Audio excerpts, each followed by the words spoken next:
শুধু টাকা রোজগারের ফিকির। দেশে থাইকা পারো, নইলে বিদেশ গিয়া পারো, কোনো না কোনোভাবে পয়সা রোজগার করো। টাকা রোজগার করলে মা বাপ খুশি, টাকা রোজগার না করলে মা অখুশি। খালাস। এরপরে ইমান আছে কিনা, ইসলাম আছে কিনা, নামাজ আছে কিনা, কোরআন আছে কিনা, আল্লাহ চিনি কিনা, হালাল হারাম কিনা, জায়েজ না জায়েজ না, এত কিছু আমার দরকার। ফুতেরে জিগায়ও না যে ফুত কামাই যে করতেছ কি হালাল কামাই করো না হারাম, না এত কিছুর দরকার কি। টাকা দিতেছে, খাইতেছে, ঘুমাইতেছে, বিল্ডিং করতে আসে, জমি কিনতে আসে, আপেল মালটা খাইতেছে। এক ছেলে আমারে নিজে বলছে, আমি সবার ব্যাপারে বলি না, এক ছেলে আমারে নিজে বলছে, হুজুর আমি একটা দেশের নাম বলছে, যেই দেশে আমার কর্মটা ছিল, চলে আসছে ওই দেশ থেকে। আমার বলছে, হুজুর আমার কর্মটা হলো এই, মদের বার, মদের হোটেলে নারী পুরুষ উলঙ্গ জিনা ব্যভিচার করে, আমার দায়িত্ব শুধু পাশে দাঁড়িয়ে মদের বোতল নিয়ে দাঁড়ায় থাকা, যতবার তারা চায় অতবার তাদেরকে মদ গ্লাসে ঢেলে দেওয়া, তাদের হাতে তুলে দেওয়া। এর বিনিময়ে আমার মাসে বেতন 2 লাখ টাকা। মুসলমান মুসলমান মুসলমানের সন্তান, বাংলাদেশের সন্তান। তো এই টাকা যখন বাবা খাচ্ছেন, বিল্ডিং করতেছে, কোনো টেনশন নাই। আমি আবারও বলছি, আমি সবার জন্য বলি না, ওই বলছে দেখে অট্টা কইছি, কথা বুঝছেন না? আমি তো নাম ঠিকানা বলি না। হে আত্মীয়তার আইয়ুহাল কাতি, আত্মীয়তার সম্পর্ক ছিন্নকারী ব্যক্তি, আসো। এই জন্য ভাইয়ের সাথে যুদ্ধ করছো, বোনের সম্পদ নষ্ট করছো, চাচারে সম্পত্তি দাও নাই, এই জন্য, এই দুনিয়ার জন্য নেও, এখন না, এখন যা লাগে নেও। এইভাবে প্রত্যেক নাফরমান পাপীকে, হে হারামখোর সুদ করে দিগা, এখানে টাকা যা লাগে নে, নে বাটপার, এখান থেকে টাকা নে, কি পরিমাণ টাকা দরকার ছিল নে। এইভাবে রাসূলুল্লাহ সাল্লাল্লাহু আলাইহি সাল্লাম বলেন, দুনিয়ার এই সম্পদগুলো কথা বলবে আর ডাকবে, ডাকলে মানুষ, আচ্ছা এটা তখন কেরম লিখবো,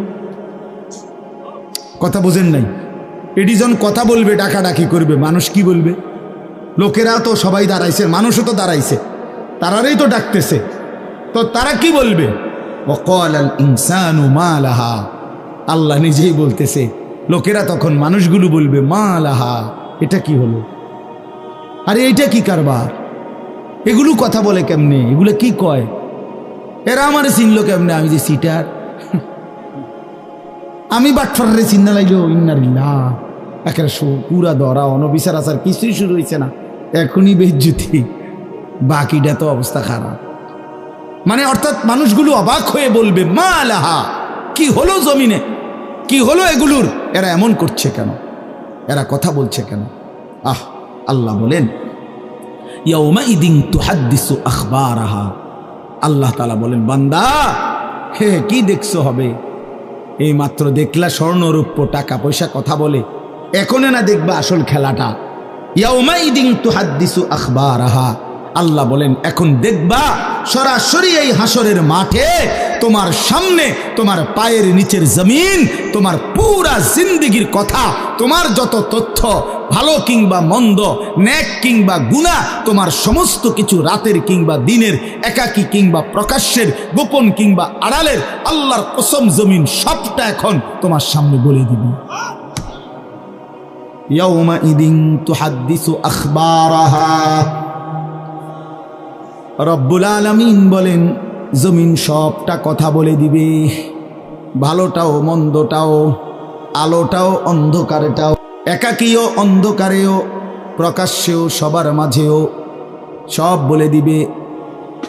রাতের চুরি বলে দিবে, রাতের তাহাজ্জুদটাও বলে দিবে, মদের আড্ডার কথাও বলে দিবে, জুয়ার আড্ডার কথাও বলে দিবে। সারা রাত যুবক উলঙ্গ ছবি দেখেছ, আল্লাহর কসম সেটাও বলবে, যে যুবক মালিকের সেজদা দিয়েছে সেটাও বলবে, তাহাজ্জুদও শোনাবে, আবার সবার সাথে যে জামাতে নামাজ পড়েছে এটাও বলবে। সব কিছু বলে দিবে। আল্লাহ বলেন, যদি মানুষ ভাবতে চাও জমিন কিভাবে কথা বলে, স্বর্ণরৌপ্য কিভাবে কথা বলে, আল্লাহ বলেন বিআন্না রাব্বাকা আওহা লাহা, আল্লাহ তাআলা আদেশ করেছেন বলেই কথা বলে। আল্লাহ বললে, হুকুম করিলে আল্লাহর গোটা কায়নাত, গোটা সৃষ্টি জগৎটাই কথা বলে। ওয়াশাহিদা আলাইহিম সামউহুম ওয়া আবসারুহুম ওয়া জুলুদুহুম বিমা কানু ইয়ামালুন। আল্লাহ বলে, হাসরের ময়দানে বান্দা, তোমার কান, তোমার চোখ, তোমার সারা দেহের চামড়া, জুলুদুহুম, তোমার সারা দেহের চামড়া, হাসরের ময়দানে তোমার পুরা জিন্দিগির কর্মকাণ্ড বলে দিবে। চামড়াগুলো বলবে, চামড়া, মানুষের শাহওয়াত চামড়াতে। এই জন্য সমস্ত যৌনতার ঘটনা, অসভ্যতার ঘটনা শরীরের চামড়া বলে দিবে। মানুষের শাহওয়াত চামড়া। কথা বুঝছেন কি? হ্যাঁ, চরমে চামড়ার মধ্যে শাহওয়াত, কামনা, বাসনা, যৌন চাহিদা। এই জন্য যত লোক দেখবেন বিভিন্ন হসপিটালে, যত ডাক্তার চর্মরোগের ডাক্তার, তত লোক যৌন রোগেরও ডাক্তার। হ্যাঁ হ্যাঁ, চর্ম ও যৌন রোগ বিশেষজ্ঞ। এটা একই বিষয়, একই চ্যাপ্টার। চামড়া মানে আল্লাহ তাআলা বলেন, তোমার চামড়া বলে দিবে কত রাত, কত দিন নারীর প্রতি অবৈধ আগ্রহ, অস্থিরতার, বেহায়াপনার, অসভ্যতা করেছিলে।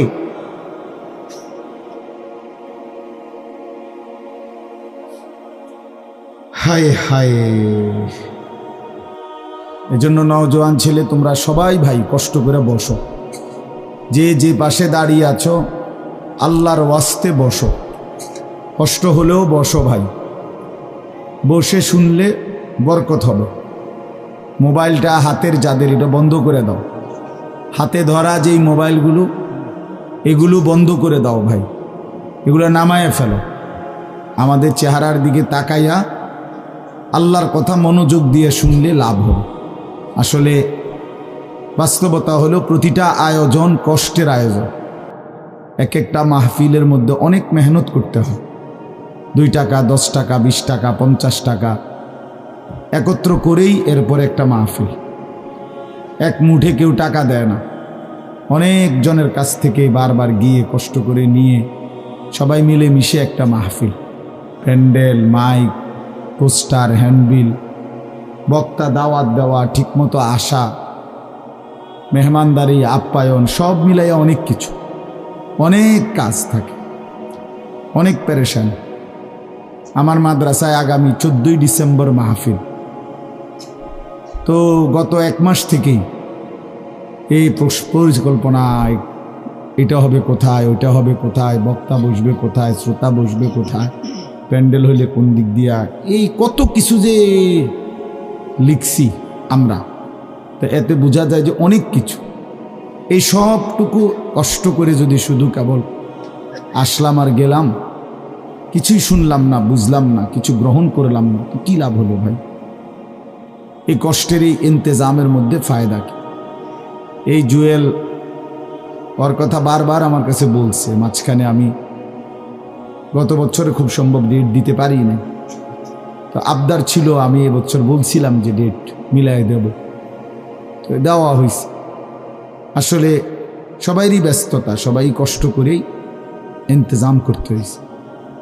এই জন্য আমি অনুরোধ করি, সবাই আমরা, ছেলেরা তোমরাও ভাই বসো, ভাই ওই ছেলে বসো না বাবা, এনে বসো, বসো। এই ছেলেরা তোমরাও বসো ভাই, যে কদ্দূরে শুনো, অসুবিধা নাই, যতক্ষণই শুনো। ফ্যান্ট যদি বেশি সিফা হয় তো সোজাই আসো, বসো না। অনেকের ফ্যান্টে সমস্যা, এটা এত সিফা যে গোলামের প্যান্ট ফিন্দাই দিছে, এই জন্য এটা দিয়ে বসতে পারে। এটা জানুন না? না, এটা ঐতিহাসিক তথ্য, মানে দুষ্টামি না। যাদের প্যান্ট সিফা, এটা হলো গোলামের পোশাক, মানে কৃতদাসের পোশাক। হ্যাঁ, এটা হলো আফ্রিকান, যাদেরকে দিয়ে পৃথিবীতে কৃতদাসের কাজ করাইতো, অর্থাৎ এই ভেড়া, বকরি, উট, দুম্বা, এগুলো লালন পালনের কাজ করাইতো, তো তাদেরকে এরকম সিফা প্যান্ট ফিলে, মানে টাইট, কেন? যাতে বসতে না পারে।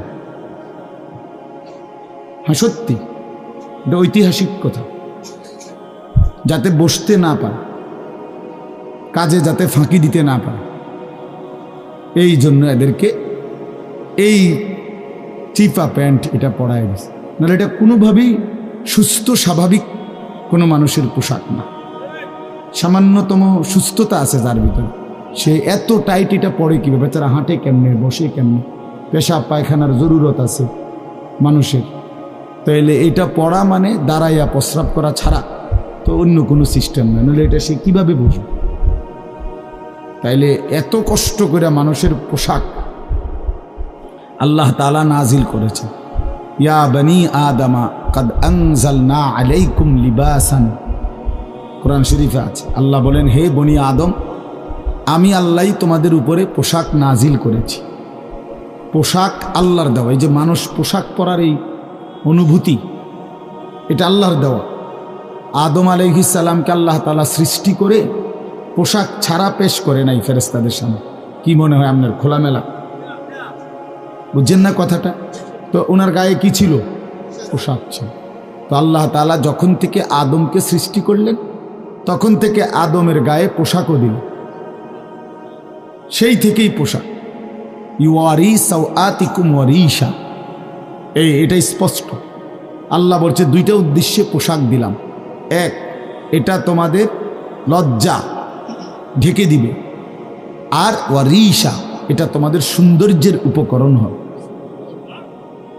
তাহলে এটার মধ্যে একটা আর্ট আছে, সৌন্দর্য আছে, এটা লজ্জা ঢাকবে। এখন যদি লজ্জাই না ঢাকে, এটা যদি সতরই না ঢাকে, তো এটা হলো কি? আল্লামা তকি উসমানী দামাত বারাকাতুহুমুল আলিয়া হজরত বলছেন যে কোনো মানুষের, পুরুষের সতর কোমর থেকে নিয়ে, নাভি থেকে নিয়ে হাঁটু, তো এটুকু জায়গা এভাবে ঢাকতে হবে। একে তো মোটা হইতে হবে কাপড়, যাতে করে পাতলার কারণে চামড়া দেখা না যায়। আরেকটা হলো এতটুকু ঢিলে ঢালা হইতে হবে, যাতে করে এতটা টাইট হইয়া না লাগে, যেন অঙ্গ প্রত্যঙ্গ, রান, পিছনের অংশ কার কেমন এটা বোঝা না যায়, স্বাভাবিক যেন ঢিলে ঢালা হয়। নাই তো এটা কি হয় না, পোশাক হয়। একবারে শরীর সাইজ কাইটা বানানো, এটা কোনোভাবেই সৌন্দর্য না। তো এই জন্য এটা একটা গুরুত্বপূর্ণ বিষয়। এটা বলে অনেক সময় অনেকেরই দেখি, এই বেচারা আমাদের সাথেও কোনো সময় দেখা করতে আসলে মাদ্রাসায়, মনে করেন মাহফিলের দাওয়াত দিতে আসছে, অথবা এমনি দেখা করতে, তো আমাদের তো নিচে বসতে হয়, চেয়ার টেবিল নেই। তো এই নিচে বসতে কইলে আর বই তারা পেটের টানতে টানতে ফ্যান যান শেষ। বেচারা নিজেও কষ্টে প্যারেশানিতে পড়ে, আমরাও প্যারেশানিতে পড়ি। এই জন্য স্বাভাবিক ঢিলে ঢালা পোশাক পরা উচিত, একটু যেন করে চলতে ফিরতে আরাম হয়। ভাই তোমরা বসতে না, তোরা এখান থেকে চলে যাও, বেটা অপদার্থ কোথাকার, যাও এখান থেকে বেটা, হ্যাঁ যাও। তোমার মতো দু চারজন শ্রোতা না হলে কি ফালতু কোথাকার। এতবার বললাম, এটা বসতে ক্ষতি কি? আল্লাহর কথা বসে শুনতে হয়। এটা এতবার একটা কথা বলতেছি, এটা যদি গুরুত্ব না হয় তো এটা কি হলো আমাদের বলেন? আল্লাহর কথা বসে শুনতে হয়, এটা তো একটা সার্কাস না। কি বলেন, এটা কি একটা সার্কাস? তাইলে কোরআন শরীফে আছে এটা। মুসা আলাইহিস সালামকে আল্লাহ তাআলা তুর পাহাড়ে জুতা খুলতে বললেন কেন? জুতা খুলে বসবার জন্য। আল্লাহর কথা বসে শুনতে হবে, জুতা খুলে শুনতে হবে, তাইলে নিজের মধ্যে পরিবর্তন আসে। আদব ছাড়া এলেম হয় না। কোরআন সুন্নাহর যে জ্ঞান, এই জ্ঞানের জন্য আদব জরুরি, অন্য পড়ার জন্য এটা এতটা জরুরি। বাংলা, অঙ্ক, ইংরেজি, পদার্থ, জীববিজ্ঞান পড়ার জন্য পেশাব করে ফানি লন লাগে না, বুঝেন না? দাঁড়াইয়া বসুক, বসে পড়ুক, বসে পেশাব করুক, এতে কোনো অসুবিধা নেই। কিন্তু আল্লাহর কোরআন পড়বার জন্য, রাসূলুল্লাহ সাল্লাল্লাহু আলাইহি সাল্লামের সুন্নাহ পড়বার জন্য প্রস্রাব করে ঢিলা নিতে হয়, টয়লেট পেপার ব্যবহার করতে হয়, পানি ব্যবহার করতে হয়, পবিত্র হইতে হয়। হ্যাঁ আসো আব্দুর রহমান, তুমি এনে আও। না না না, এখানে আসো। তো এই জন্য এটা জরুরি বিষয়। আমাদের কোরআন এবং সুন্নার এলেমের জন্য আপনার আদব জরুরি, আখলাক জরুরি, তহারত জরুরি। এই যে এখন এখানে একটা, এটা আপনাদের এটা শুধু একটা মহরানা, বরং এখানেও তো কোরআন সুন্নার এলম বলার জন্যই ওলামায়ে কেরাম আপনাদেরকে বসাইছে, ঠিক না? তো তাইলে আদব জরুরি। মৌলানা ইয়াহিয়া বয়ান করতেছিলেন, হ্যাঁ আল্লাহ তাআলা, আমি যেটুকু আইসা মাত্র শুনলাম, আল্লাহ তাআলা হাসরের ময়দানে এক কদম পাও বাড়াইতে দিবেন, জিন্দিগির প্রতি ইঞ্চির হিসাব হবে। আন উমরিহি ফিমা আফনাহু, পুরা হায়াত বান্দা কোথায় ব্যয় করেছো বলো আমাকে, আমার দেওয়া হায়াত। ওয়া আন শাবাবিহি ফিমা আবলাহু, শুধু যৌবনটা কোথায় ব্যয় করেছো সেটা আমাকে আলাদা বলো। ওয়া আন মালিহি মিন আইনা ইকতাসাবাহু ওয়া ফিমা আনফাকাহু, প্রতিটি টাকার ব্যাপারে হিসাব দাও দুইটা। এক, টাকাটা কামাই করছো কেমনে, ব্যয় করেছো কোথায়। ওয়া মাদা আমিলা ফিমা আলিমা, যা যা শিখেছিলা, জেনেছিলে, শুনেছিলে, তা কি পরিমাণ আমল করেছো সেটা বল, সেটা বল। এই জন্য এই বিষয়গুলো জরুরি। বাপ রাসূলুল্লাহ সাল্লাল্লাহু আলাইহি সাল্লাম বলেন, এগুলো উত্তর না দিয়ে কোনো মানব সন্তান হাসরের ময়দানে এক কদম সামনে যাইতে পারবে না, এক কদম সামনে যাবে। কোরআনুল কারীমের মধ্যে আছে, আল্লাহ তাআলা বলেন, ফাওয়ারাব্বিকা লানাসআলান্নাহুম আজমাইন আম্মা কানু ইয়ামালুন।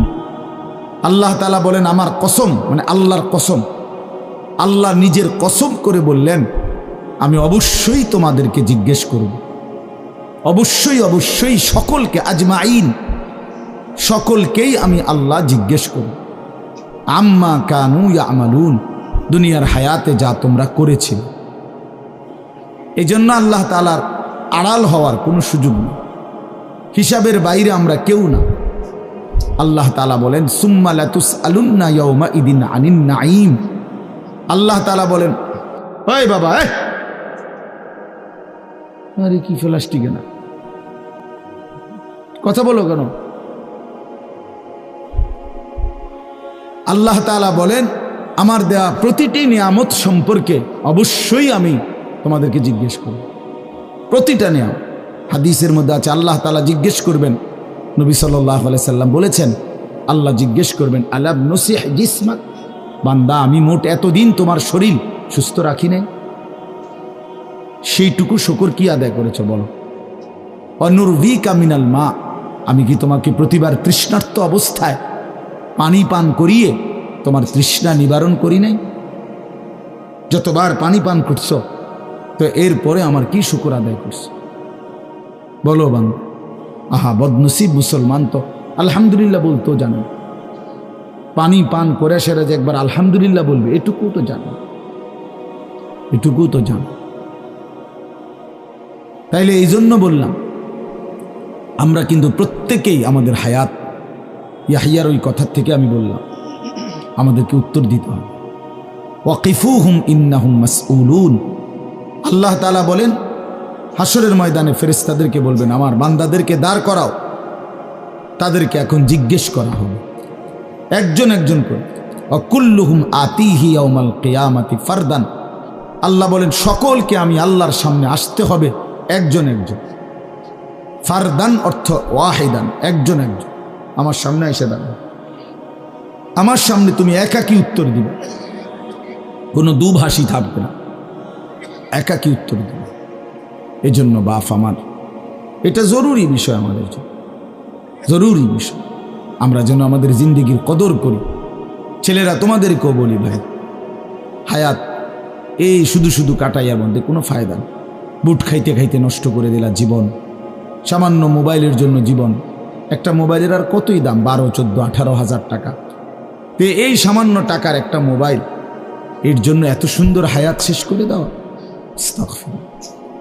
এটা ঠিক না। বন্ধুদের আড্ডায় 5 ঘন্টা 6 ঘন্টা জীবন শেষ করে দিলেন। আল্লাহ আমাদেরকে বুঝ দান করেন। এজন্য চলেন প্রতিটা মাহফিলের বয়ান মনোযোগ দিয়ে শুনবেন, জুমার নামাজের বয়ান মনোযোগ দিয়ে শুনবেন। যখনই ওলামায়ে কেরাম কথা বলে মনোযোগ দিয়ে শুনলে ধীরে ধীরে পরিবর্তন হয়। মানুষ একদিনে বদলায় না, এটা আমরাও জানি। একদিনে কোনো জুনায়েদ বাগদাদি হয়ে যাবেন, একদিনে কোনো আব্দুল কাদের জিলানি হয়ে যাবেন। ওনারা নিজেরাও একদিনে হয় নাই, তা আপনি হইবেন কেন? বুঝেন নাই? জুনায়েদ বাগদাদি এত বড় আল্লাহর ওলি হয়েছে একদিনে, তো বাইজিদ বুস্তামি এত বড় আল্লাহর ওলি হয়েছে একদিনে, তো আপনি হবেন কেন? কাজে এইটা কোনো কথা না। কিন্তু শুনতে থাকলে, গুরুত্ব দিলে, আন্তরিকতা দিয়ে শুনলে একদিন আল্লাহ তাআলা বদলে দেয়, পরিবর্তন নসিব হয়। এই পৃথিবীতে অগণিত মানুষ যারা জালেম ছিল, নাফরমান ছিল, পাপী ছিল, হাজারো অন্যায়ের মধ্যে ডুবা ছিল, এমন মানুষও আল্লাহর দয়ায় কোনো একদিন রাত গভীরে, কোনো একদিন দিনের আলোতে, কোনো সামান্য কথায়, কোনো সামান্য ঘটনায় জিন্দেগি বদলায় ফেলছে। পিছনের জীবন থেকে তাওবা করে নতুন জীবন গ্রহণ করছে, আল্লাহ পাককে রাজি খুশি করে জামানার আউলিয়া হয়ে গেছে। এরকম বহু ঘটনা আছে, বহু ঘটনা।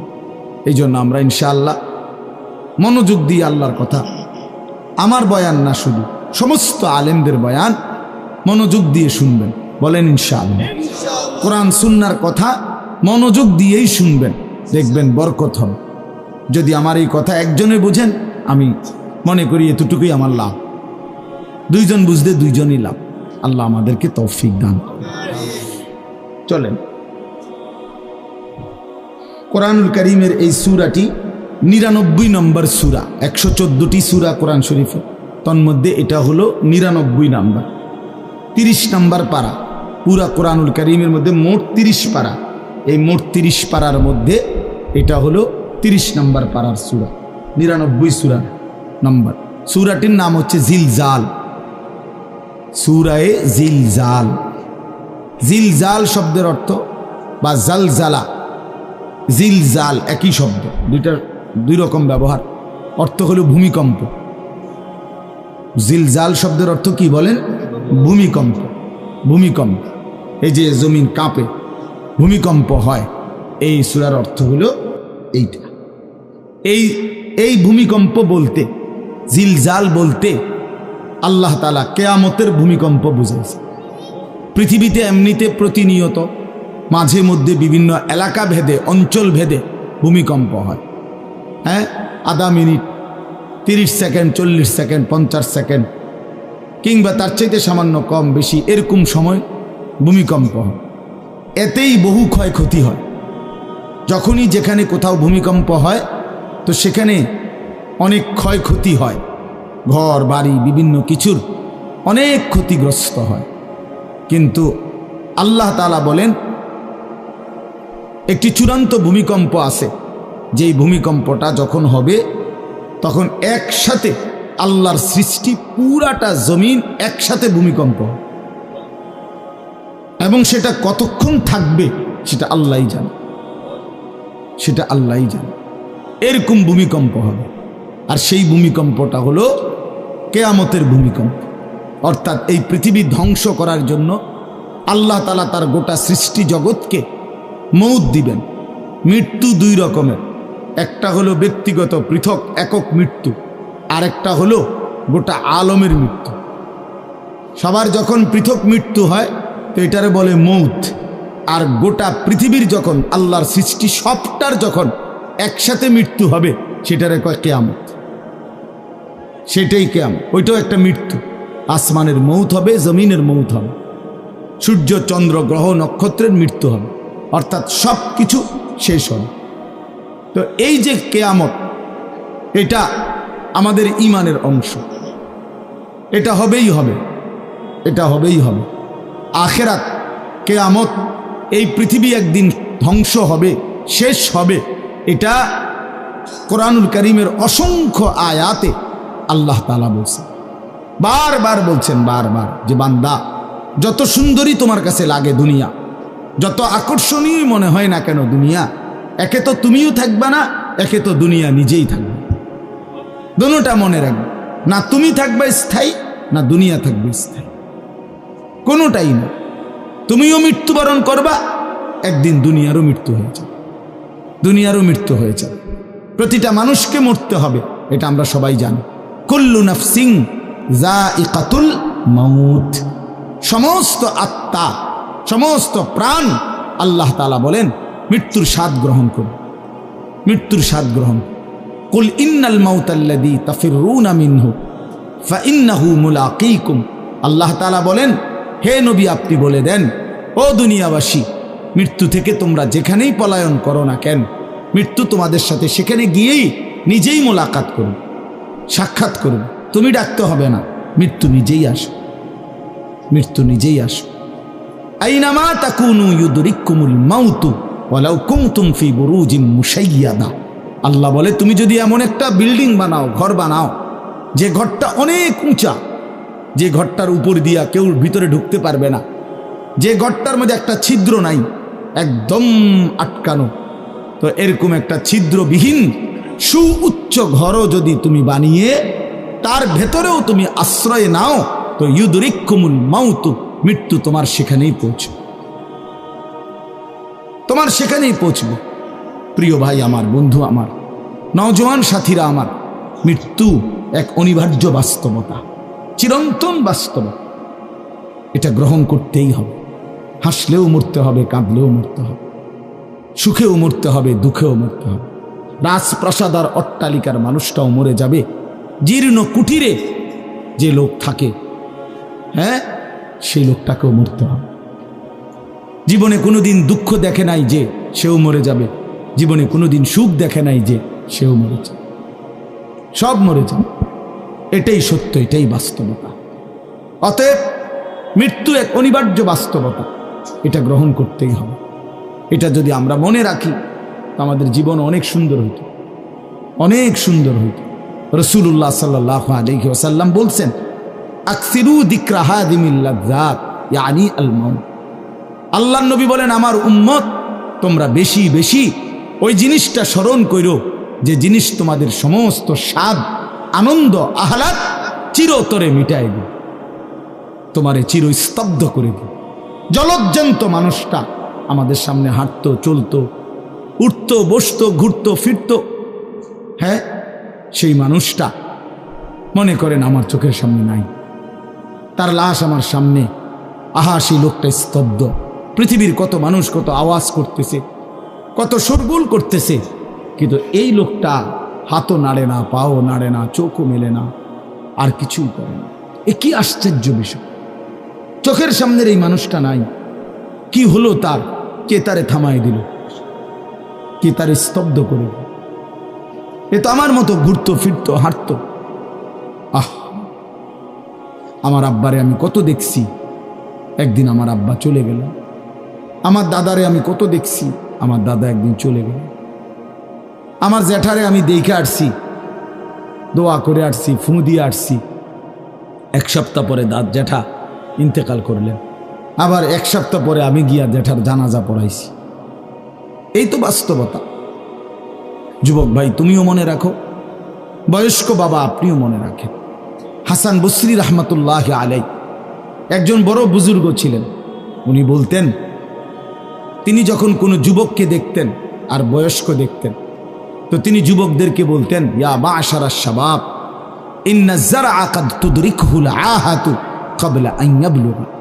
তিনি উপদেশ দিতেন, হে যুবকগণ শোনো, সব ফুল, সব ফল, সব গাছ চারা পরিপক্ক পাকা পর্যন্ত পৌঁছায় না, তার আগেই অগণিত ফুল, অগণিত ফল, অগণিত চারা গাছ ঝরে যায়। এটা উনি মনে করাইতেন মৃত্যুর কথা। উনি এটা বুঝাইতেন, যুবক তুমি দেখো, একটা আম গাছের মধ্যে যতগুলো মুকুল ধরছে ফুল, সবগুলো আম হয় না। যতগুলো আম ধরছিল ছোট ছোট, সবগুলো বড় পাকা পর্যন্ত যায় না, তার আগেই ঝরে যায়। ঝরেই যায় বেশি, থাইকা যায় অল্প। তার মানে যুবক, কিশোর, তরুণ এই বয়সেই মৃত্যু হয় বেশি, বৃদ্ধ পর্যন্ত পৌঁছে কম। পুরা বাড়িতে অনেক সময় এমন হয় একজনও বয়স্ক লোক নাই, একজনও নাই। আমার ঘর, আমার বাপ চাচাদের যে ঘর, সেখানে আপনার এখন আমার চাচাতো ভাই, জ্যাঠাতো ভাই, আমার ভাই বেরাদর সব মিলাইয়া আমাদের ছেলে পেলে ভাই বাতিজা মিলে না হয়তো 60-70 জন আছি আমরা, কিন্তু আমাদের একজনও বয়স্ক লোক নাই। আমার দাদাও নাই, দাদিও নাই, জ্যাঠাও নাই, চাচাও নাই, আমার আব্বাও নাই, কেউ নেই। তাইলে কেন এমন হলো? তাহলে বোঝা গেল অধিকাংশই ঝরে যায়, কবরে চলে যায়, মৃত্যু হয়ে যায়। এই জন্য ধোঁকা না খাওয়া। আরেকটা হলো বয়স্ক লোককে দেখলে উনি বলতেন, হাসান বসরি রহমতুল্লাহ আলাইহি, ইয়া মাশারা শুয়ুখ, হে বৃদ্ধগণ। উনি তাদেরকে জিজ্ঞাসা করতেন যে মা ইউনতাজারু বিসসারআ ইযা বালাগা, যখন কোনো ফসল পাইকা যায় তখন আর বাকি থাকে কি? কি বাকি থাকে? কাটা। কথা বলে না, কি বাকি থাকে? ক্বালু আল হাসাদ, বা কাটাটা বাকি থাকে, পাইকা তো গেছে। তার মানে আপনারা পাইকা তো গেছেন, বয়স তো হয়েই গেছে, আর শুধু মৃত্যুটা বাকি, আর শুধু মৃত্যুটা বাকি। তাইলে যুবককে বলতেন, তুমি ভেবো না তুমি বৃদ্ধ হবা, কারণ অসংখ্য ফুল তো আগেই ঝরে যায়, অসংখ্য ফল তো আগেই ঝরে যায়, অসংখ্য গাছ তো আগেই ঝরে যায়। আবার বৃদ্ধকে বলতেন যে আপনার তো আর কিছুই বাকি নাই, আপনি তো পাইকেই গেছেন, এখন শুধু কাটা, কবর, মৃত্যু ছাড়া আর বাকিটা কি? তাহলে মৃত্যু ভুলে না যাওয়া, মউত ভুলে না যাও। রাসূলুল্লাহ সাল্লাল্লাহু আলাইহি ওয়াসাল্লাম বলেন, কাফা বিল মাউতে ওয়াইজান, নবীজি বলেন কোনো মানুষ যদি মৃত্যুর কথা স্মরণ করে তার ওয়াজের জন্য, নসিহতের জন্য এটাই যথেষ্ট, এটাই যথেষ্ট।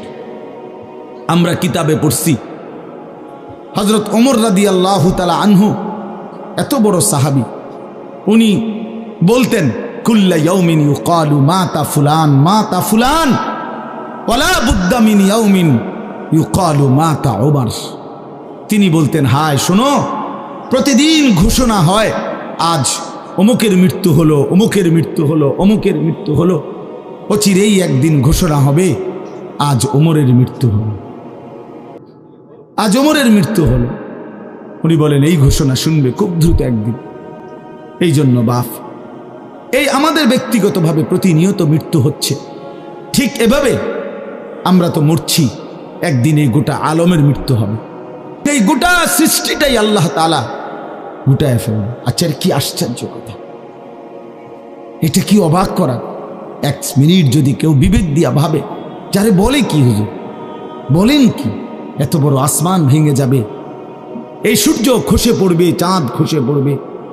আল্লাহ তাআলা বলছে ইযা সামাউন ফাতারাত, আসমান ভেঙে যাবে, ওয়া ইদাল কাওয়াকিবুন তাসারাত, তারকারাজি খসে খসে পড়বে, ইযা শামসু কুব্বিরাত ওয়া ইদাল কাওয়াকিবুন তাসারাত।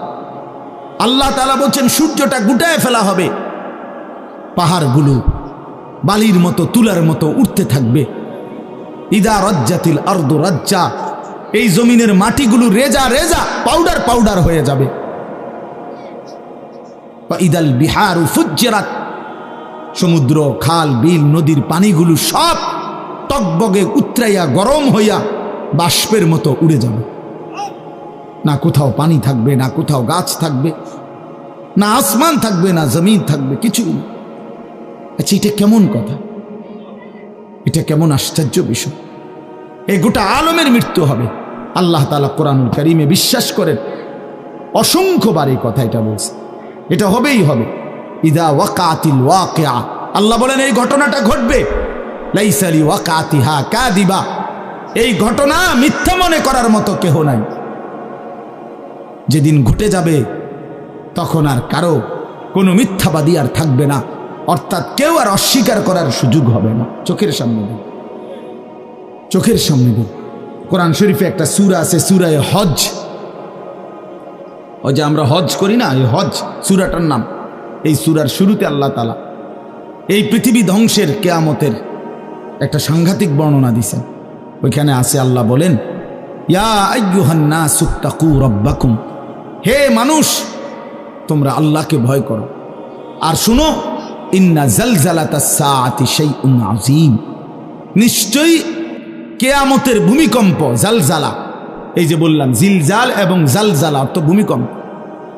আল্লাহ বলেন কিয়ামতের ভূমিকম্প, ইসরাফিল যখন ফু দিবে, আমার এই পৃথিবী যখন ভাঙতে শুরু করবে, এই সৃষ্টি জগৎ পুরাটা যখন আমি আল্লাহ গুটায় ফেলবো, ওয়াসসামাওয়াতু মাতবিয়াতুম বিয়ামিনি, আল্লাহ বলেন 7 আসমান আমি আল্লাহ তাআলার হাতের মধ্যে গুটায় ফেলবো, গুটায় ফেলবো। তুমি জানো না আমার ক্ষমতা। কুল্লু মান আলাইহা ফান ওয়া ইয়াবকা ওয়াজহু রাব্বিক, সব শেষ করে দেব আমি, শুধু আমি আল্লাহই থাকবো, শুধু আমি আল্লাহই থাকবো। তো আল্লাহ তাআলা বলেন এই ইসরাফিল ফু দিলেই, শুরু করলেই জমিনে ভূমিকম্প শুরু হবে। ইন্না জালজালাতাস সাআতি শাইউন আযীম, আল্লাহ বলেন নিশ্চয়ই এই কিয়ামতের ভূমিকম্প এটা শাইউন আযীম, বড়ই ভয়ানক, বড়ই মারাত্মক।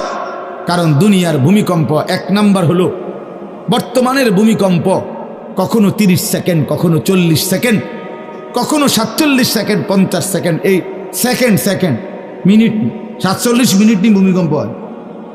কথা কর না কেন? 30 মিনিট ভূমিকম্প হয়। 30 মিনিট ভূমিকম্প হইলে আমাদের 14 গোষ্ঠী থাকবে নি?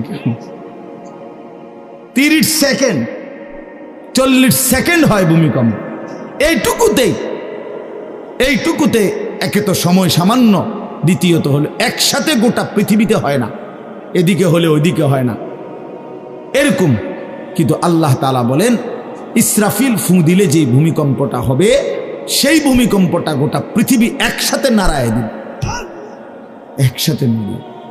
47 সেকেন্ড না, কতক্ষণ সেটা আল্লাহই জানে। তখন অবস্থা কি হবে? মানুষের আতঙ্ক, এই ভূমিকম্পে আতঙ্ক। হ্যাঁ, আমি একবার চাঁদপুর মাহফিলে ছিলাম, রাত্রে ঘুমাইছি মসজিদের রুমে, ইমাম সাহেবের রুমে, এই সময় ভূমিকম্প আইছে, দরজা খুলে দিছি দৌড়, মসজিদের মাঠে আইছি দাঁড়াইয়া, চাই যে পুরা গ্রামের মানুষ সব আইসা পড়ছে, হই হুল্লোড় চিৎকার, হায় হায়। অথচ সবাই চিৎকার দিতে দিতেই ভূমিকম্প শেষ। ভূমিকম্প হয়েছেই তো অল্প একটু, কিন্তু এটুকুর আতঙ্কেই যা হুজুর পাবলিক বরাবর, কিসের হুজুর আর কিসের পাবলিক, বক্তা শ্রোতা সমান। এই এখন মনে করেন ভূমিকম্প হইলে আমরা সব দিব দৌড়, আমি এখানে বুজুর্গি দেখাই বইতাম। হ্যাঁ, আমি একটা বড় হুজুর, বেটা প্রধান বক্তা, আমি লড়লে কি মানুষে কি করব? আপনি কি করবেন আমার সময় কো, আমার জান নিয়ে টানাটানি। আল্লাহু আকবার। তো এই সামান্য ভূমিকম্প, কিন্তু আল্লাহ তাআলা বলেন ইসরাফিল সিংহা ফু দিলে যে ভূমিকম্প হবে বান্দা, সেটা বড়ই ভয়ানক, সেটা সারা পৃথিবী নড়বে একসাথে। তখন কি হবে মানুষের আতঙ্ক? ইয়াউমা তারাউনাহা তাযহালু কুল্লু মুরদিআতিন আম্মা আরদাআত। এই 1 নম্বরে আল্লাহ বলেন যে মা তার বাচ্চাটাকে দুধ পান করাইতেছিল, এই কোলের বাচ্চা, দুধের বাচ্চা, আপন মা তার দুধের বাচ্চা ভুলে যাবে, ফেলে দিবে, ছুঁড়ে মারবে, আর মা পাগলের মতো দৌড়ানো শুরু। কোরআন শরীফের আয়াত। ওয়াতাদাউ কুল্লু যাতি হামলিন হামলাহা।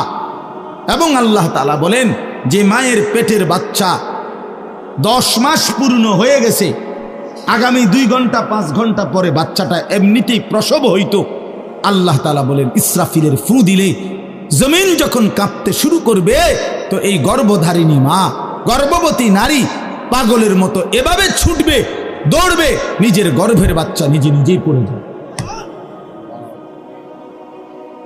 ও তারান নাসা সুকারা, আল্লাহ বলেন মাতালের মতো সমস্ত মানুষগুলো ছুটতে থাকবে। ফাইদা বারিকাল বাসার ওয়া খাসাফাল কামার ওয়া জুমিআ আশ-শামসু ওয়াল কামার। আল্লাহ তাআলা বলে চন্দ্র সূর্য আলোহীন হয়ে যাবে, সূর্য চন্দ্র এক হয়ে যাবে। ওয়া জুমিআ আশ-শামসু ওয়াল কামার ইয়াকুলুল ইনসানু ইয়াউমাইদিন আইনাল মাফার। লোকেরা দৌড়বে আর ছুটবে, মানুষ একে অপরকে জিজ্ঞেস করবে ভাইয়া পালাবো কোথায়, দাঁড়াবো কোথায়? কোথাও তো স্থির কোনো জায়গা নাই, কোথায় দাঁড়াবো? আল্লাহ তাআলা বলেন কাল্লা লা ওয়াজার, না বান্দা সেদিন আর কোথাও জায়গা মিলবে না। ইলা রব্বিকা ইয়াউমা ইদিনিল মুস্তাকার, আজকে শুধুই কেবল তোমার আল্লাহর কাছেই আশ্রয় ঠিকানা। এভাবে বহু আয়াত কোরআনুল কারীমের মধ্যে আল্লাহ তাআলা বর্ণনা করছেন। আমার ভাই, তো এই ইসরাফিলের ফু দিলে গোটা আলমের মৃত্যু হবে, ভূমিকম্প শুরু হবে। তো এই ভূমিকম্প কেন হবে? এই কাঁপতে কাঁপতে সমস্ত কিছু ভাঙ্গা একসাথে, এই সব কিছু আল্লাহর সৃষ্টি সমস্ত কিছুই জমিনের তলদেশে চলে যাবে। জমিন তখন খালি ফাঁকা, জমিনে তখন কিচ্ছু নাই, কিচ্ছু নেই, একটা সুতা মাটির উপরে থাকবে। এই প্রথমবার ইসরাফিল ফু দিলে সমস্ত কায়নাত, ইনসান, জিন, আল্লাহর সমস্ত সৃষ্টি মাখলুকাত সব জমিনের তলদেশে চলে যায়। মানুষ ও জিন ও অর্থ সম্পদ, স্বর্ণ রৌপ্য, মণি মুক্তা, হীরা জহরত, সব সব সব একটা কাগজের অস্তিত্ব, সব কিছু, গোটা জমিন ফাঁকা। এভাবে কতদিন আল্লাহই জানে, কতদিন আল্লাহই জানে। হ্যাঁ মা ভাই, এরপরে একটা নির্দিষ্ট সময় পরে আবার আল্লাহ তাআলা ইসরাফিলকে জীবিত করবেন, করে আবার আল্লাহ তাআলা দ্বিতীয়বারের মতো ফু দিতে বলবেন। এই দুই ফুঁয়ের মাঝখানে কতদিন? নবী সাল্লাল্লাহু আলাইহি সাল্লামের এক হাদিসের মধ্যে বলছে 40। সাহাবীরা ব্যাখ্যা করছেন, মুহাদ্দিসিন, সেই 40টা হতে পারে 40,000 বছর। 40,000। এই জন্য বাপ একটা কথা হলো, সর্বশেষ যেই লোকটা কবরে যাবে, শেষ যেই ব্যক্তি মরবে পৃথিবীতে, হতে পারে তাকেও শুধু কবরেই থাকতে হবে 40,000 বছর। 40,000 বছর, এরপরে তো আখিরাত। এই 40,000 বছর যদি কবরে আযাব হয়, 40,000 বছর যদি কবরে আযাব হয় ভাই, তখন কি হবে? এবার ভেবে দেখেন, এখন যারা কবরে যাচ্ছে, হ্যাঁ, নূহ আলাইহিস সালামের জামানায় যারা মারা গেছে, ইব্রাহিম আলাইহিস সালামের জামানায় যারা মারা গেছে, নবীজি সাল্লাল্লাহু আলাইহি সাল্লাম তো 1,500 বছর আগে ইন্তেকাল করছেন, 1450 বছর আগে। তো ওই সময়ে যারা মারা গেছে তারা কবরে পড়ে আছে আজকে 1,500 বছর, 1,500 বছর, 1500 বছর। তাহলে নূহ আলাইহিস সালামের জাতি কত বছর থেকে পড়ে আছে? কোথায় নূহ নবী, কোথায় আমাদের নবী? কত ব্যবধান! এই জন্য বাপ, শুধুমাত্র কবরের বিষয়টাই তো সাংঘাতিক, আখিরাত তো পরে।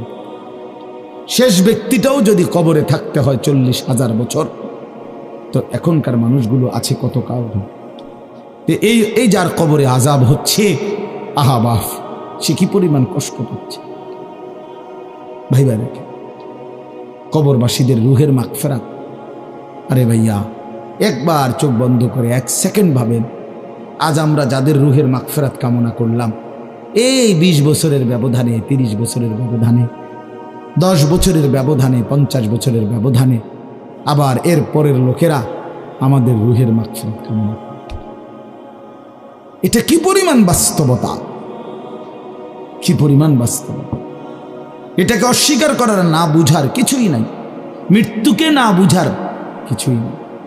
কারণ এত বেশি জলজ্জান্ত আল্লাহ তাআলা এটা আমাদের সামনে দেখাইছেন, এত মানুষের মৃত্যু আল্লাহ আমাদের সামনে দেখাইছেন, এটাকে অস্বীকার করার, না বুঝার কিছুই নেই।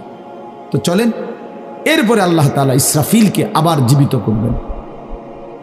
জীবিত করে আল্লাহ তাআলা ইসরাফিল আলাইহিস সালামকে বলবেন, ইসরাফিল, আবার তুমি সিংগায় ফু দাও। এইবার যখন সিংগায় ফু দিবে, তখন ইসরাফিল আলাইহিস সালামের এই দ্বিতীয় ফুতে আবার ভূমিকম্প শুরু। আবার কি শুরু হবে? ও মাঝখানে ভাই, ওই ছেলে অপদার্থ, কথা বলো না, হাসাহাসি করো না, কারো কথা বাকি থাকলে, দুষ্টামি বাকি থাকলে উঠে চলে যাও, বাহিরে আলাদা জায়গা আছে। গাফেল সন্তান কোনো কিছুতেই যাকে কোনো আসর করে না। আহা, আপনারা জানেন না, আপনাদের এক এক ছেলের অবস্থা হলো কলিজাটা পাথর হয়ে গেছে, কোনো কিছুই তার কলিজা নাড়ায় না। এত শক্ত জানোয়ার যে খোদার 365 দিনে কোনো দিন ফজরের নামাজ পড়ে না, একদিনও না। মানুষের বাচ্চা এত বড় জানোয়ার হয় কেন? আরে তুই কোন মানুষের বাচ্চা? তুই কোন মার দুধ খাইলি? না ফরমান, কেমনে মানুষ হইল? এটা কি ধরনের মানুষ? একদিনও নামাজ পড়ে? ছি ছি ছি ছি ছি, মুসলমানের বাচ্চা এত বড় জানোয়ার হয় কেমনে? কোনো দিন নামাজ পড়ে না, 6 মাসে 9 মাসে কোনো দিন বলতে পারবে না নাফরমান কোনো দিন 5 ওয়াক্ত নামাজ পড়ছে কিনা। হায় হায়, এত বড় অসভ্য। মায়ের সন্তান হয় কেমন? বাবার সন্তান হয় কেমন? চিন্তা কর, কোনো কিছুই ছেলে পেলেদের হালাত হলে এই পরিমাণ লাগাম ছাড়া কিসের মা কিসের বাবা, কে তার মা কে তার বাপ, কে কি তার ধর্ম, তার আল্লাহ কে, তার রসুল কে, তারে বানাইছে কে, আসছে কোত্থেকে, কেন আসছে, কি করতেছে, কি করছে, কিচ্ছুর খবর, কিচ্ছুর খবর। আসে, হাঁটে, বুট খায়, বন খায়, মোবাইল টিপে, খারাইয়া মতে, বইয়া মতে, বন্ধু বান্ধবদের সাথে আড্ডা দেয়, মেয়ের পিছনে ঘোরে, অসভ্য অশ্লীল কথাবার্তা বলে। এটা কি একটা জিন্দিগি হলো? ভেবে দেখেন। ওফ, কোন সুস্থ স্বাভাবিক মানুষ এমন হয়? বলো ভাইয়া বলো। রাগ করো না বাপ, কে তোমা করে মনে করাই দিবে? কেউ মনে করায়। হা, বাবা আমারও ফিকির শেষ, শুধু টাকা রোজগারের ফিকির। দেশে থাইকা পারো, নইলে বিদেশ গিয়া পারো, কোনো না কোনোভাবে পয়সা রোজগার করো। টাকা রোজগার করলে মা বাপ খুশি, টাকা রোজগার না করলে না অখুশি, খালাস। এরপরে ইমান আছে কিনা, ইসলাম আছে কিনা, নামাজ আছে কিনা, কোরআন আছে কিনা, আল্লাহ চিনে কিনা, হালাল হারাম কিনা, জায়েজ না জায়েজ না, এত কিছু আমার দরকার। ফুতেরে জিগায় না যে ফুত কামাই যে করতেছ, কি হালাল কামাই করো না হারাম না, এত কিছুর দরকার কি? টাকা দিতেছে, খাইতেছে, ঘুমাইতেছে, বিল্ডিং করতে আসে, জমি কিনতে আসে, আপেল মালটা খাইতেছে। এক ছেলে আমারে নিজে বলছে, আমি সবার ব্যাপারে বলি না, এক ছেলে আমারে নিজে বলছে, হুজুর আমি একটা দেশের নাম বলছে, যেই দেশে আমার কর্মটা ছিল, চলে আসছে ওই দেশ থেকে। আমার বলছে, হুজুর আমার কর্মটা হলো এই, মদের বার, মদের হোটেলে নারী পুরুষ উলঙ্গ জিনাবে বিচার করে, আমার দায়িত্ব শুধু পাশে দাঁড়িয়ে মদের বোতল নিয়ে দাঁড়ায় থাকা, যতবার তারা চায় অতবার তাদেরকে মদ গ্লাসে ঢেলে দেওয়া, তাদের হাতে তুলে দেওয়া। এর বিনিময়ে আমার মাসে বেতন 2 লাখ টাকা। মুসলমান, মুসলমান, মুসলমানের সন্তান, বাংলাদেশের সন্তান। তো এই টাকা যখন বাবা খাচ্ছেন, বিল্ডিং করতেছে, কোনো টেনশন নাই। আমি আবারও বলছি, আমি সবার জন্য বলি না, ওই বলছে দেখে অট্টা কইছি, কথা বুঝছেন না? আমি তো নাম ঠিকানা বলি না। এই জন্য আমার বাপ, ডাক দিয়েন না, ডাক দিয়েন না, একজনও ডাক দিয়েন না, অসভ্যরে ডাক দিয়েন না। হ্যাঁ হ্যাঁ, ডাক দিবেন কেন? হাইওয়ানকে ডাক দিবেন কেন?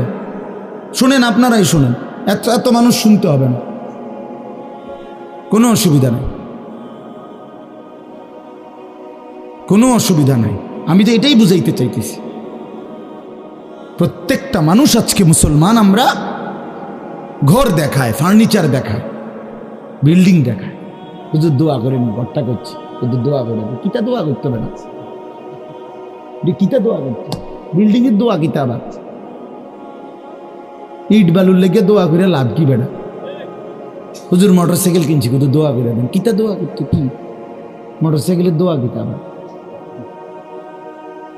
আজীব লাগে না? বাস্তব এগুলো ছাদ ডালাই দিই, আজকে দোয়া করে দেন, ছাদ ডালাই দোয়া। ওটা সার ডালাই করে, ওটার ফুতে মোবাইলে অশ্লীল উলঙ্গ ছবি দেয়। ওটার সন্তান উনি দাঁড়াইয়া রয়েছে মিস্ত্রিগো সামনে, ওনার গাম বাইয়া বাইয়া পড়তেছে সার ডালাইয়ের দিন, আর অসভ্য জানোয়ার সন্তান বন্ধুদের সাথে উলঙ্গ ছবি দেখতেছে। ওই জানোয়ারের জন্য উনি সার ডালাই নিতেছে, ওই হাইওয়ানের জন্য উনি ঘর করে দিয়ে দেখতেছে। উনি কবরে জায়গা ঘর করে দিয়ে গেছে, এর জন্য ঘর করলেন? ছি ছি ছি ছি ছি। আমার দেওয়া ঘরে আমার কষ্টের কমাইয়ে এখানে বসে বসে রঙিন ছবি দেখবে, উলঙ্গ দৃশ্য দেখবে ঘরে শুইয়া শুইয়া সারা রাত। এর জন্যই আমার জীবনের এই অর্জন,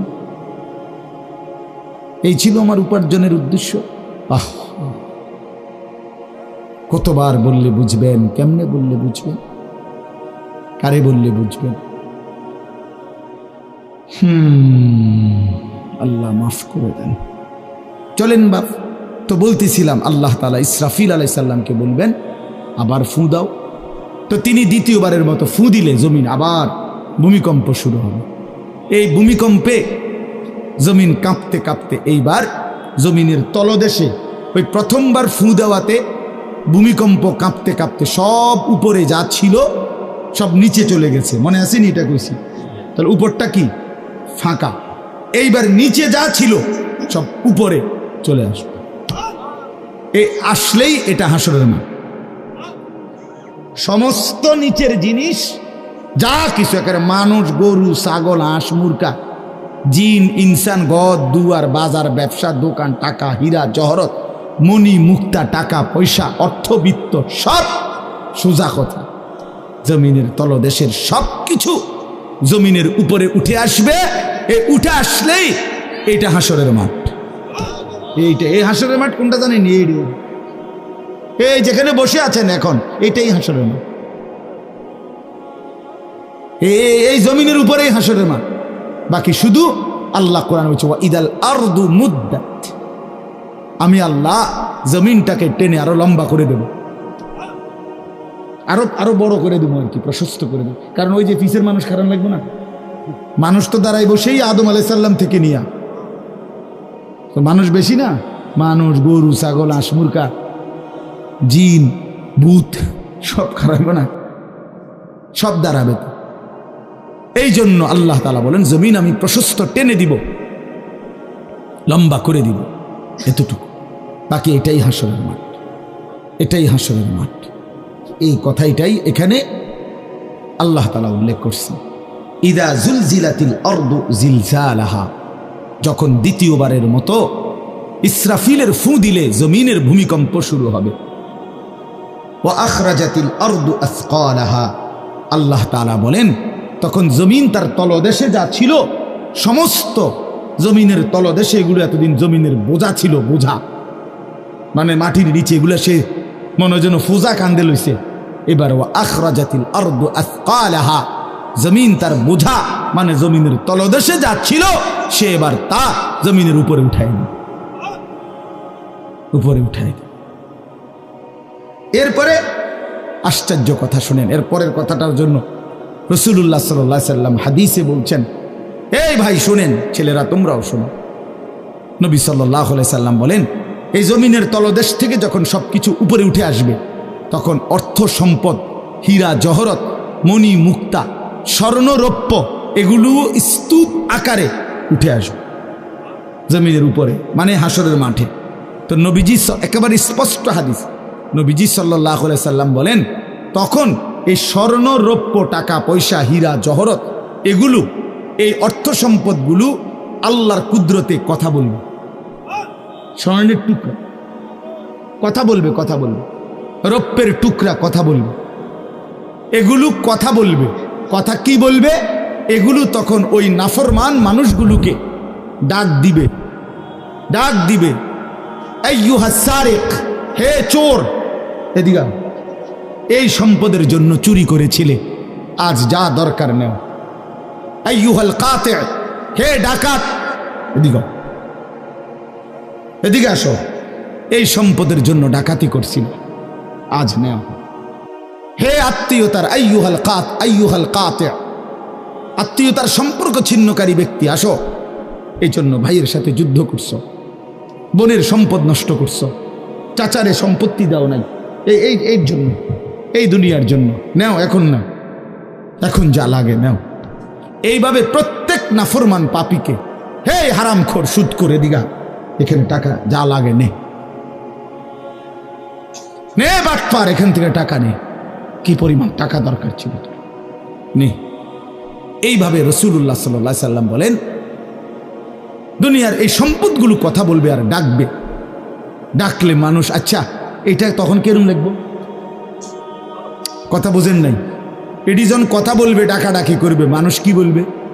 লোকেরা তো সবাই দাঁড়াইছে, মানুষও তো দাঁড়াইছে, তারারই তো ডাকতেছে, তো তারা কি বলবে? ওয়াকালাল ইনসানু মা লাহা, আল্লাহ নিজেই বলতেছে, লোকেরা তখন মানুষগুলো বলবে মা লাহা, এটা কি হলো? আরে এইটা কি কারবার? এগুলো কথা বলে কেমনে? এগুলো কি কয়? এরা আমারে চিনলো কেমনে? আমি যে সিটার, আমি বাটফারে চিন্না লাগলো, ইন্নারিল্লাহ, একেবারে পুরা ধরা, অনবিচার আচার কিছুই শুরু হয়েছে না, এখনই বেজ্জুতি, বাকিটা তো অবস্থা খারাপ। মানে অর্থাৎ মানুষগুলো অবাক হয়ে বলবে মা লাহা, কি হলো জমিনে, কি হলো এগুলোর, এরা এমন করছে কেন, এরা কথা বলছে কেন? আল্লাহ বলেন ইয়াউমাইদিন তুহাদ্দিসু আখবারাহা, আল্লাহ তাআলা বলেন, বান্দা হে কি দেখছো হবে? এই মাত্র দেখলা স্বর্ণরূপ্য টাকা পয়সা কথা বলে, এখনে না দেখবা আসল খেলাটা? ইয়াউমাইদিন তুহাদ্দিসু আখবারাহা, আল্লাহ বলেন এখন দেখবা সরাসরি এই হাসরের মাঠে তোমার সামনে, তোমার পায়ের নিচের জমিন, তোমার পুরা জিন্দেগির কথা, তোমার যত তথ্য, ভালো কিংবা মন্দ, নেক কিংবা গুনাহ, তোমার সমস্ত কিছু রাতের কিংবা দিনের, একাকী কিংবা প্রকাশ্যের, গোপন কিংবা আড়ালের, আল্লাহর কসম জমিন সবটা এখন তোমার সামনে বলে দিবে। ইয়াউমাইদিন তুহাদ্দিসু আখবারাহা, রব্বুল আলামিন বলেন জমিন সবটা কথা বলে দিবে, ভালোটাও মন্দটাও, আলোটাও অন্ধকারটাও, একাকীও অন্ধকারেও, প্রকাশ্যেও সবার মাঝেও সব বলে দিবে। রাতের চুরি বলে দিবে, রাতের তাহাজ্জুদটাও বলে দিবে, মদের আড্ডার কথাও বলে দিবে, জুয়ার আড্ডার কথাও বলে দিবে। সারা রাত যুবক উলঙ্গ ছবি দেখেছ, আল্লাহর কসম সেটাও বলবে। যে যুবক মালিকের সেজদা দিয়েছে সেটাও বলবে। তাহাজ্জুদও শোনাবে, আবার সবার সাথে যে জামাতে নামাজ পড়েছে এটাও বলবে, সব কিছু বলে দিবে।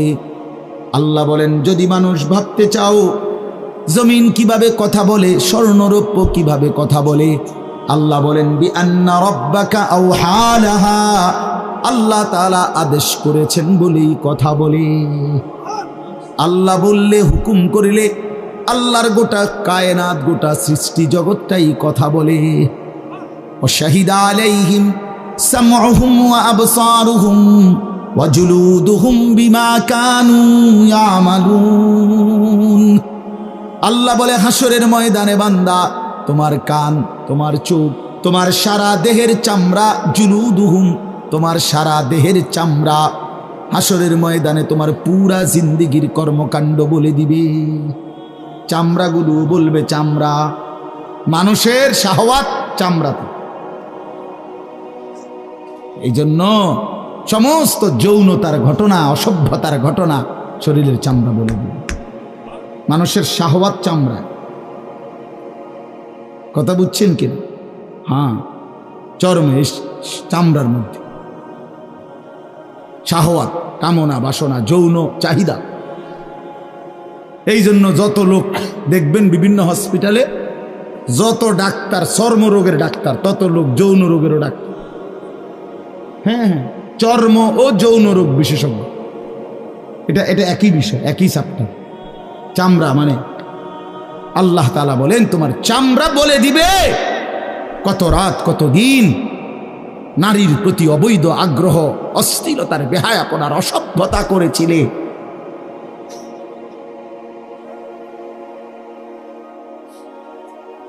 হায় হায়,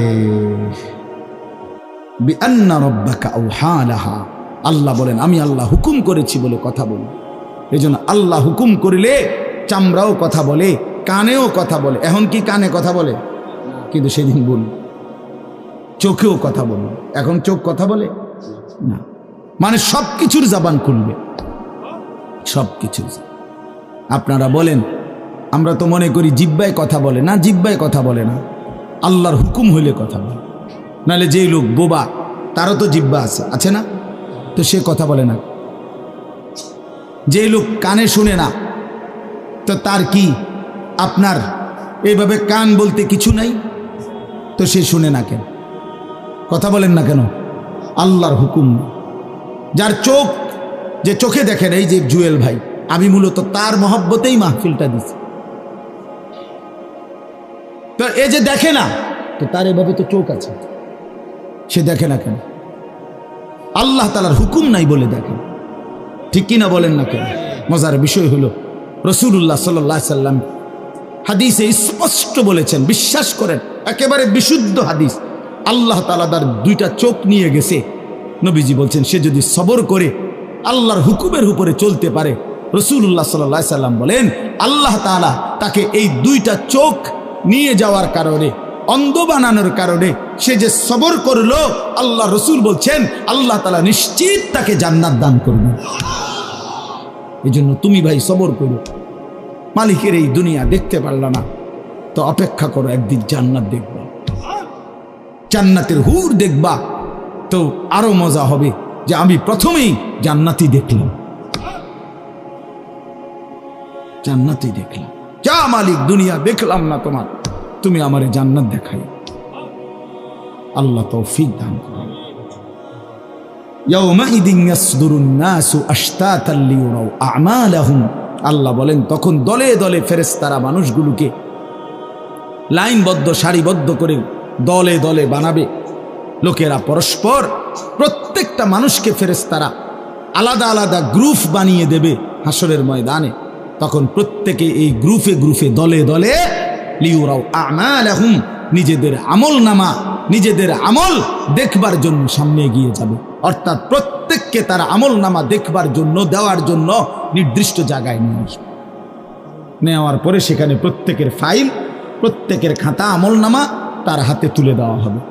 দিলেই সে দেখবে। আল্লাহ বলতেছেন, ফামান ইয়ামাল মিসকালা যাররাতিন খায়রান ইয়ারা, এক বিন্দু, এক অণু পরিমাণ, পরমাণু পরিমাণ, সামান্য থেকে সামান্য পরিমাণও নেকি, কল্যাণ, তাও তুমি দেখতে পাবা। ওমান ইয়ামাল মিসকালা যাররাতিন শাররান ইয়ারা, বিন্দু থেকে বিন্দু মন্দ যা করেছিলে তাও তুমি দেখতে পাবে। এক জাররা, মূলত জাররা বলে তাফসীরের মধ্যে লিখছে লা ওয়াজনা লাহু লা জিনাতা লাহা, যেটার কোনো ওজন হয় না, এত সামান্য, এত সামান্য, ওজন নাই, মানে 100 গ্রামও না, 10 গ্রামও না, 1 গ্রামও না, আধা গ্রামও না, এত সামান্য, এটা কোনো ওজন নাই, ওজন নাই, ওজন আসে না আর কি, ওজনে হয় না, এরে বলে জাররা। তাফসীরের মধ্যে লিখছে, কোনো ব্যক্তি, হযরত আব্দুল্লাহ ইবনে আব্বাস বলেন, কোনো ব্যক্তি যদি মাটিতে এমনি হাত মারে, মানে হাত লাগাইয়া আবার উঠাই লাইছে, তখন এই যে বালুগুলো লাগছে, এই বালুর যেগুলো হাত থেকে ঝরে পড়ে কণা, এগুলো তার চাইতে সামান্য এক জাররা। আমার উস্তাদ বলছিলেন ছাত্র জীবনে আমাদেরকে, যে মানুষ যে কাপড় ধুইয়া চিপে, কাপড় এমনি চিপ্পা রৌদ্রে দেয় না, মানে চিপ্পাই তো ফানি ফেলায়, তো কাপড় চিপ্পা সাইরা মানুষের একটা স্বভাব হইল রৌদ্র দেওয়ার আগে এটার একটা ঝাড়া মারে, লুঙ্গিটারে একটা আগে কি মারে, ঝাড়া দিয়া এরপরে দেয়। এই যে লুঙ্গিটা ঝাড়া দিলে যে ছোট্ট ছোট্ট পানির ফোঁটা ছিটকাইয়া পড়ে, এই ফোঁটা, এগুলো পিচ্ছি পিচ্ছি, এগুলো এক একটা জাররা, অথবা তার চাইতে ছোট। এটার ওজন আসবে না, এটা 1 গ্রামও হবে না, আধা গ্রামও হবে না। এই সামান্য ভালোটাও তুমি দেখবা, মন্দটাও দেখবে। কেমনে আড়াল করবেন ভাই? নিজেকে আড়াল করবেন কেমনে? বাপ যুবক, তুমি কেমনে আড়াল করবা?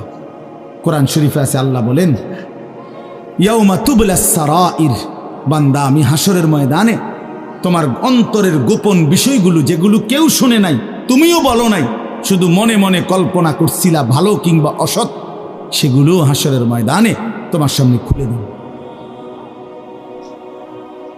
হ্যাঁ, আফালা ইয়ালামু ইযা বু'সিরা মা ফিল কুবুর ওয়া হুসিলা মা ফিস সুদূর। আল্লাহ তাআলা বলেন এই বুকের ভিতরে, অন্তরের ভিতরের যেই কথাগুলো সেগুলো খুলে দেব। এই জন্য আজকে আমার কথা এখানে শেষ। আমি এতটুকু কথাই বলতে চাই, এই ৯৯ নম্বর সূরাটা আমাদেরকে এই কথার সবক দিচ্ছে যে আমরা আমাদের জিন্দেগির ১ সেকেন্ড একটি নিঃশ্বাস আড়াল করবার সুযোগ নেই। হিসাব দিতে হবে, হিসাব দিতে হবে। ১ মিনিট, ১ সেকেন্ড, ১ পলক, ১ লম্হা, ১ মুহূর্ত আমাদের আড়াল করবার সুযোগ নাই ভাই। ভালোটার প্রতিদানও নিতে হবে, মন্দটারও প্রতিদান নিতে হবে। তাইলে কেন জীবন নষ্ট করব, কেন হায়াত নষ্ট করব? আমার অনুরোধ রইল, যতগুলো যুবক ছেলে আছো ভাই, তোমাদের কাছে অনুরোধ, মৌলানা কথা বলবে, এরপরে আরও একটু বয়ান হলে এরপরে দোয়া হবে, কিন্তু আমার মাঝখান দিয়ে এই কথাটাই আমি অনুরোধ করে বললাম, প্রত্যেকেই দয়া করে আল্লাহর ওয়াস্তে, আল্লাহর ওয়াস্তে নিজের জীবনের কদর করো ভাই। আমার এটাই শেষ কথা। যুবক ছেলেরা, তুমি আমার সাথে এখন যাইবা না, আমিও তোমার সাথে যাব না। এই দুনিয়াও যেমন আমি আলাদা চলে যাচ্ছি, আপনারাও আলাদা চলে যাবেন, কিন্তু বাস্তব কথা হইল আমি আপনি প্রত্যেকে আলাদা আলাদা কবরে, আখেরাতে আল্লাহর সামনে মুখোমুখি হইতে হবে। এই জন্য হাত জোর করে অনুরোধ করছি ভাই, নিজেরে নষ্ট করুন। একটা ছেলেও যদি বুঝো, আমার অনুরোধ রইল তোমার প্রতি, তুমি নষ্ট হইও না, চরিত্রহীন হইও না, তুমি হায়াতটা শেষ করে দিও, কষ্ট পাইবা। এই নারী ছবি, অশ্লীল দৃশ্য, উলঙ্গপনা, বেহায়াপনা, এই জেনা ব্যভিচারের দৃশ্য, এগুলো দেখো না। চেষ্টা করো 5 ওয়াক্ত নামাজ পড়তে, 5 ওয়াক্ত নামাজ পড়তে হিম্মত করলে পারবা ভাই। পেশাব পায়খানার পরে টয়লেট পেপার ব্যবহার করো, পানি ব্যবহার করো, দেখবা শরীর পবিত্র থাকলে আল্লাহর ইবাদত করতেও মন চাই। মূলত মানুষ অনেকের যাদের নামাজ ছুটে যায়, তাদের একটা বড় কারণ হলো তার শরীর অপবিত্র, শরীর নাপাক, আর নাপাক দেখে নেক কাজের তামান্না, আগ্রহ জাগে না। এই জন্য এই যে পেশাব করে পানি নেয় না, টয়লেট পেপার ব্যবহার করে না, এই অসভ্য এই কারণে নামাজ পড়তে চায়। বাস্তব কথা, এর তখন আর হায়া লজ্জা থাকে না। এই জন্য সবাই মিলে ইনশাআল্লাহ নামাজ পড়ে নিজেদের স্ত্রী, কন্যা, বোনকে পর্দা পশিদায় রাখতে চেষ্টা করেন। যে মেয়েটার পর্দা নাই, যে মহিলার পর্দা নাই, বিশ্বাস করেন যে তার নিজের ইজ্জত, নিজের কদর, নিজের সতীত্ব, নিজের পর্দার কদর বোঝে না। এটা কোনো নারী না, এটা কোনো মহিলা না, এটা প্লাস্টিক জাতীয় কিছু হইতে পারে। এটা এক ধরনের প্লাস্টিক, এটা এক ধরনের অসভ্য। যে নারী বেপর্দা, যেই মেয়ে দুশ্চরিত্র, যেই মেয়ে চরিত্রহীন, যেই মেয়ে বেহায়ার মতো চলে, সে শুধু নিজের ক্ষতি করে না, সে একটি সমাজ নষ্ট করে, একটি মহল্লা শেষ করে। এই আগুন সারা মহল্লায় জ্বালায়া দেয়, তার রূপের যৌবনের আগুন জ্বালায়া অসংখ্য যুবকের জিন্দেগি নষ্ট করে।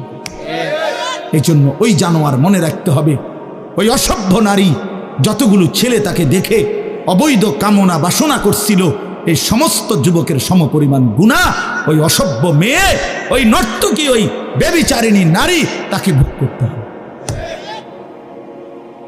এত সোজা না। এই জন্য বাবাদেরকে বলি, ছেলেদের দিকে কদর করেন, মেয়ের দিকে নজর দেন, স্ত্রীর দিকে নজর দেন। ওই খাট পালং দেখাইয়েন না, বিল্ডিং উল্ডিং দেখাইয়েন না, ইতান দেখাইয়া লাভ নাই। উঠতে লাইলে সবারই ঘুমাইয়া লাগে, পরিশ্রম করে ঘুমাইলে এত কিছু লাগে না। কত মানুষ আছে এরকম যারা ফাওটাও দোয় না, জুতাই নাই, বেটা ফাও দিব কি দিয়া বেটা। হ্যাঁ, সময় কর, এতটা ক্লান্ত থাকে যে শুইলেই কি এসে পড়ে ঘুম আসে। আল্লাহ আমাদের সবাইকে কদর করার তৌফিক দান করেন। আজকের এই মাহফিলকে আল্লাহ তাআলা ভরপুর বরকত দান করেন। আল্লাহ তাআলা আপনাদের সবাইকে কবুল আর মঞ্জুর করেন।